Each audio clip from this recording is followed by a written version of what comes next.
Hey, what's up, everybody? Welcome to Comic Book Club. I'm Alex. Justin. And Pete is still away. At AngerCon.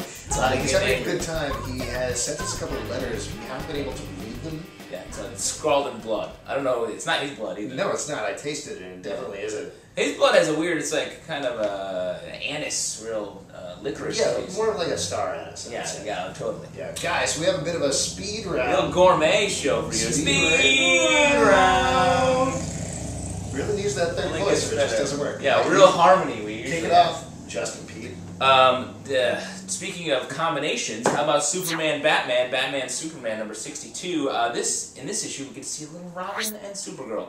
And I love this. I thought this was a great issue. I picked up the last two of these, and then this one, and it's great. I gave up on this series. No. Michael Green and who's the other guy? Johnson. M. Johnson. M. Johnson. First name M-E-N. They've been really hitting their groove with the series. Mike Johnson. Yes, Mike Johnson. Both of them, they really hit the groove. It took them a couple of issues, but they're writing really fun stuff, and Raphael Albuquerque art. From, used to do Blue Beetle. Yes. Great to see him back. Awesome. I love his style. Great. Definitely pick this up. Oh, there you go. Speed round. Shocking. Speed round. Yeah, we take our time. It's Speed round. Pick it up. Yeah, take as much time as you want, by the way. So, thank you. You're welcome. Thank and you. I don't want to Let me just say, did I say pick this up? Let's know. just take a moment and say pick this up. And check out page 12. There's a lot of what happens on page? Oh, that was my favorite page. Well, there's some cutting and there's it's just a great. All right, I'm gonna move on. Is that all right with you? Hold on a second.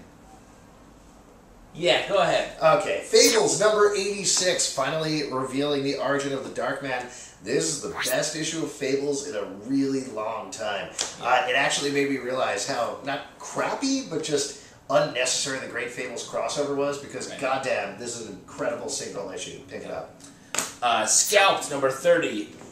This is the best comic on the stands. I don't know if we say that enough. I am constantly amazed by this comic. This is kicking off a new storyline, major changes coming. If you haven't been reading this, really go back and read the trades. It's amazing. It's just, the storytelling is amazing. Fallen Angel Reborn. So pick it up. Pick it up. Yeah.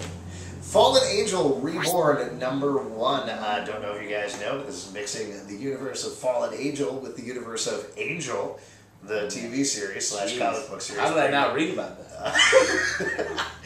I mean, I'm a fan of both, so I'm a total sucker for this, so I can't criticize this. Seems they should cross over with the Fallen. This old the ABC Family. Yeah, and maybe like what is it, Captain America Reborn? Yeah, that'd be great. That would be great. Anything you can put in a title, you can cross over. It's true. That's how comic books work. Comic book insider info. X Factor number 46, picking up from the bombshell last issue of Two Dudes Kissing, Shatterstar and Richter. They don't deal with it all except to show them continuing to kiss. So, Rob Liefeld, I bet your dander's up today. Am I right, buddy? The storyline, it's a very confusing storyline that Peter David has created here, but it is coming together, and I like it. So pick it up. Agreed. Last Resort. The Last Resort number 1 by Jimmy Palmiotti, Justin Gray. This is a throwback to old disaster films mixed with a zombie movie. So it's silly fun. It's really enjoyable. Yeah, I mean, you kind of know what you're getting into. It's very much like a airport towering inferno type thing, with setting up all the different types of characters coming into this plane. They end up on an island where it's full of zombies. It's over the top. It's ridiculous, as you'd expect from Palmiotti and Gray. I say if you're looking for a fun time in the comic books, go pick it up. Wow, that's a real good quote. Mighty Avengers number 27. This series I feel like is kind of struggling to find an audience a little bit. I don't know. An audience. Yeah, and in its way, it's very weird. I feel like it's for a specific type of fan, a long-time Avengers fan, specifically has read Avengers like their whole lives, basically, because it's so inside that. This issue, I think, it's starting to feel a little more comfortable in skin and starting to be better than the first. Well, I think this is bringing in a new villain, right? This is bringing in an entirely new villain to the Marvel Universe. It really feels like Dan Slott finally hit his stride. And it's smart. I like he does a bunch of redacted things in here. It's fun. Yeah. JSA versus Kobra number 2. I am totally surprised that I picked up the second issue of the series, but I only did because the first issue was so good and surprisingly good. This issue also still very good. I'm curious to see where it's going to go because they're finding a very interesting, specific way to kind of Kobra, which is different from the rest of these, I feel, very generic terrorist organizations they always have in comic book universes. people make jokes about it with AIM and Hydra, thank you. That they're pretty much the same. Kobra, they're finally finding a way of making it different. Very cool. I never say this, but this is the best comic book on the stands right now. So definitely go pick up Razzle number 5. Another great book out there in the world. I can't read you right now. Are you? No, this is a very good. This series is also very good. I'm sure if you read Bone, you're reading this, but the way it's so different. It's a little weird reading this, having read Bone for so long, because it's so sexy. There's such a sexual undertone to this comic, and I like that. It's good. How's that for news? Yeah. The storyline finally, he's starting to reveal more information about the dimension hopping as well. Yeah, that's all right. Walking Dead number 63. This issue's pretty good. You know, Walking Dead's been pretty good for a while. Hitting on a logical conclusion from the plot points that have been set up in the first 62 issues. Don't want to ruin what it is because it comes towards the end.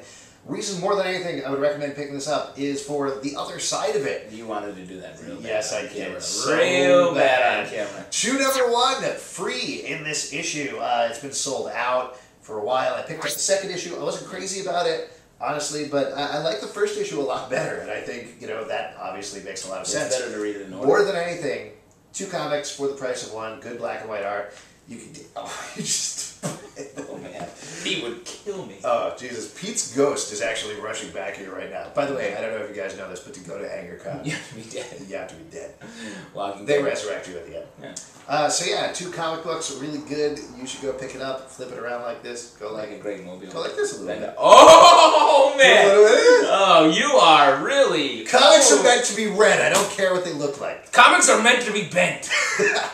It's the way... Yeah, let me just flip this table over. Oh, yeah, could you do that, like, very, very slowly? Oh, thanks. Now I can't see what the time is. Guys, if you have a question, you can write us at comicbookclublive@gmail.com. Check out our Twitter, twitter.com/comicbooklive. Our blog, popcultureshock.com/cbclub. iTunes, Comic Book Club Live, and... If you're ever in New York City, come on down to the People's Improv Theater, Tuesday night at 8 o'clock, where we have Bendin Comic Book Club, where we come down there and just wreck them. Rack them right up. Yeah, we should have Bendis on and see if he'll bend us some comic books. And good day!